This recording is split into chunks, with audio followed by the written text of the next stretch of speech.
आज आम आलोक को लेकिन साइंस गोटे मैजिक आम देखा तो ये मैजिक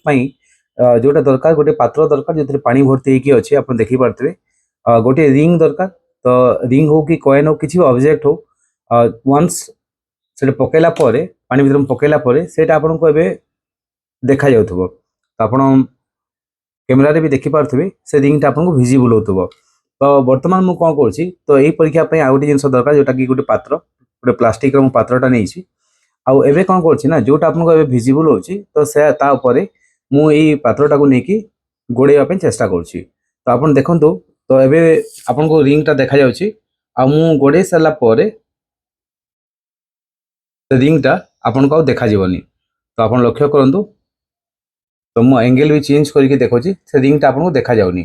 तो ए रिंगटा देखा न जीवा पछे जदि आप कारण देखिबा आउ आउट जिंस हला तो साइड रो आपन देखा जाउनी किंतु जदि मु एटा को मैं ऊपर को कर दिए मैं ऊपर फोटो यदि देखाए तेज आपको रिंगटा भिजिबल हम तो साइड रो भिजिबल होनी किंतु ऊपर फोटो भिजिबल होछि अगेन जदि मु एटा को उठे दिए उठेले परे पुनी रिंगटा भिजिबल होछि तो यही रिंग कहीं भिजिबल होनी ता पछे जदि आपन कारण देखिबे तो आमे गोटे जिंस आमे जानिछु कि कौन सी वस्तु को देखिया पई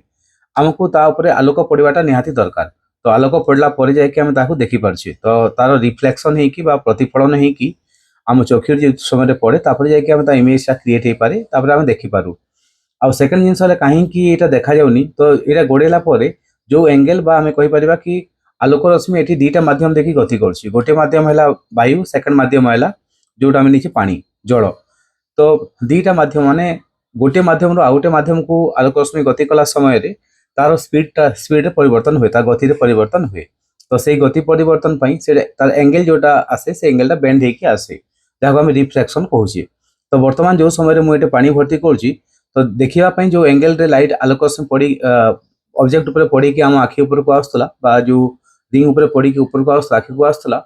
तो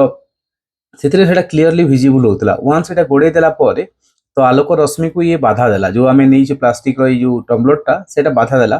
तो जो रिफ्लेक्शन जो एंगल दरकार माने जो बंखे की जो आलोक रश्मि आम आखि को आसला तो से ही इमेजटा क्रिएट हो पारानी आखिरी चक्षुरे कहीं रश्मिटा आसी पारानी जो कि आम आउ देखिपारूनु तो वहाँ जदि टम्बलरटा काढ़ी दिए पुणी यहाँ आम भिजिबल हो पार्चे आम देखिपारे।